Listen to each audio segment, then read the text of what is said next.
Lewis is a smart kid. He's got a really good work ethic, he's extremely disciplined, and he creates some really cool things. But the biggest thing that Lewis struggled with is social interaction. He is extremely awkward when it comes to talking to other people, and he is extremely nervous when it comes to meeting new people and just interactions in general. He knows that a big part of his success, that what he wants to do, which is change the world with his inventions, is going to come from meeting new people and showing and sharing his gifts with other people, but he doesn't know how to do that right now. So he is inspired to take a journey and improve his social skills and actually begin to be a little bit less awkward. Every single interaction he goes with, he has the mindset of becoming a little bit less awkward than the last. Fast forward 10 years into the future, Lewis is a successful entrepreneur. He's built this amazing company and he has 100 people working for him. He has shared his gifts with the world, and he interviews every person he hires, he interviews them himself to make sure that they're up to the quality and up to the standard that he wants to set at his company. Every interview he goes into, he makes them feel warm and welcome, and who can't help but work for someone who makes them feel like that? We see how Lewis went from the progression of being extremely awkward to being someone who handles people on a regular basis and is an extremely good leader, right? Lewis went from being unable to talk to anyone and not having any friends to being a successful entrepreneur who is a great leader and manages people on a regular basis and does it extremely well. And I'm gonna tell you that this transformation is not that far off. When I first started middle school in grade 7, I was extremely awkward. My best friend had just moved away and I had no friends. Trust me when I tell you, I was awkward. I'm gonna put a picture of me on screen right here, and you cannot tell me that that guy knows how to talk to other people or even wants to talk to other people, right?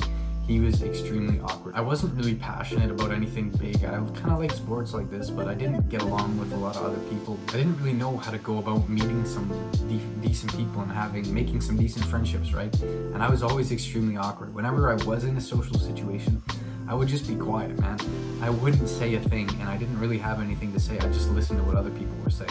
And it's not bad to be quiet, right? If you don't have anything to say, then don't force yourself to say something. But I genuinely wasn't interested in other people, and that led me to feeling extremely lonely for a decent period of my life. But over the past few years, I've been ruthlessly working on self-improvement and improving my social skills especially. I'm nowhere near where I want to be yet, but I've definitely made a lot of good progress from those days when I was that little awkward kid. And it's been a beautiful experience to be able to experience that transformation and meet a lot of really cool people, do a lot of cool things like running a marathon, releasing albums, traveling, and cultivating relationships that I genuinely enjoy. Now, the biggest thing that I used to struggle with is I thought everyone hated me, and I thought that everyone was out to get me, right? No one wanted to be my friend because no one liked me. But the truth is, no one even knew who I was. Half the people didn't even know I existed because I was literally shying away from them and I was hiding, right? Everyone is always thinking that everyone's always thinking about them, right? They're always thinking, oh, what is thinking? And we're so self-centered, right? But when we actually take a step back and realize, like, everyone else is focused on themselves, right? And if they're just focused on you, then they're weird. Trust me, like, people really don't care that much about what you do with your life. The majority of people are actually going to be real happy when you come up to speak to them and start a genuinely good conversation with them. And if they're not, then they're just not the right fit for you, right? We can't be friends with every single person. There's a lot of people who don't like you. It's impossible to make everyone like you, right? And if you try to, all the relationships you're gonna have are gonna be mediocre because you're just trying to be a people pleaser. But if you can actually stick to your guns and say, yeah, this is the way I am, you're gonna push the people away that don't need to be in your life, and you're gonna attract the people who need to be in your life, right? Polarization is a beautiful thing. If you can stick to your guns and stick to who you are, literally, that's the best advice ever. Just be yourself. Yeah, just be yourself. It actually works because you push away the people that don't need to be in your life and don't get along with.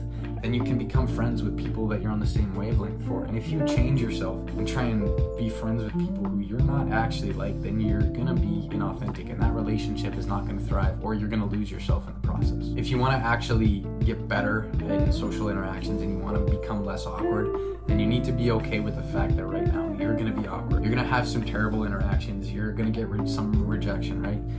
That's the way it is. You need to accept it, but it's better than being lonely and feeling like you never connect with anyone the rest of your life. So the pain that you feel from rejection, and you feel awkward, man, you try and talk to some new people and you feel like everything's gone downhill and you feel terrible, but just notice that it's part of the process, right? Being present is an extremely valuable asset when it comes to life in general, but especially social interaction, because it allows you to focus on what actually is happening. We get so caught up in what we think is going to happen. What is da-da-da thinking about us? And what is da-da-da going to say when I do this? And it's almost like we get a visualization of negative things that are going to happen. But one thing we can do is flip that around and visualize positive interactions that are going to happen with our lives. You might have heard of visualizations before, and it's something athletes use a lot. And anyone who's high performance in general, like athletes, musicians, entrepreneurs, lots of people use these, right? Just use visualizations to your example, right? You can just sit and be present and think about how a positive interaction would go in your day-to-day basis. Maybe there's someone in your school who you want to go speak to, then visualize that. Just get a positive image in your mind. Visualize how the interaction will go positively. And the thing is, when you do this, your mind has a tendency to be negative, and you think, oh, that would never happen. But if you actually go do that, chances are the interaction is going to go better than you think it will, right?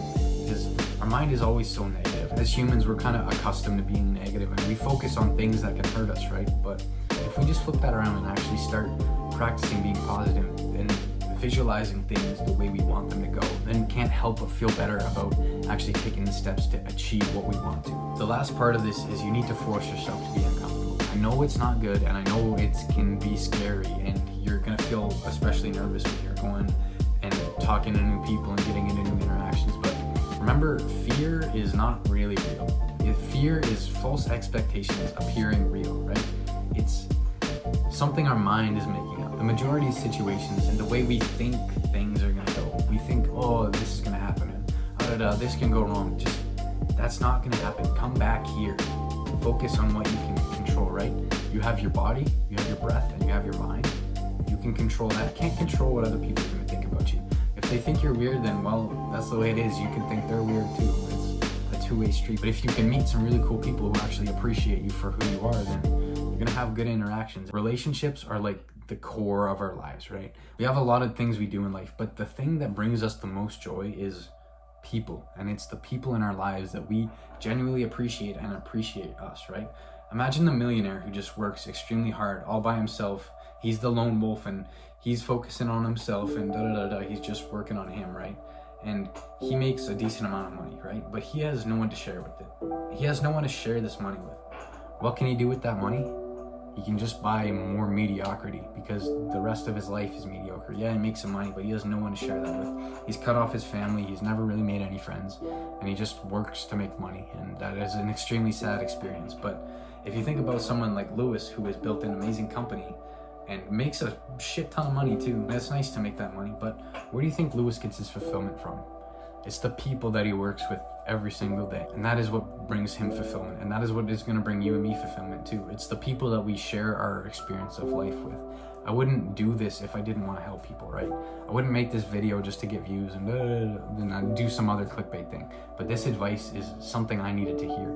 If you could have told younger Colby this right now, then it would have saved him years of just working on himself alone and just trying to be the lone wolf just because he thinks that's going to make him happy. But you just have to recognize that, yes, it's hard, but it's definitely worth it. So you need to get through the pain and feel some rejection, right? It's bound to happen, right? But you have to get through that and realize, like, yeah, this is hard right now, but it's just gonna make my life so much better in the future. So I might as well do it, and I might as well change my life.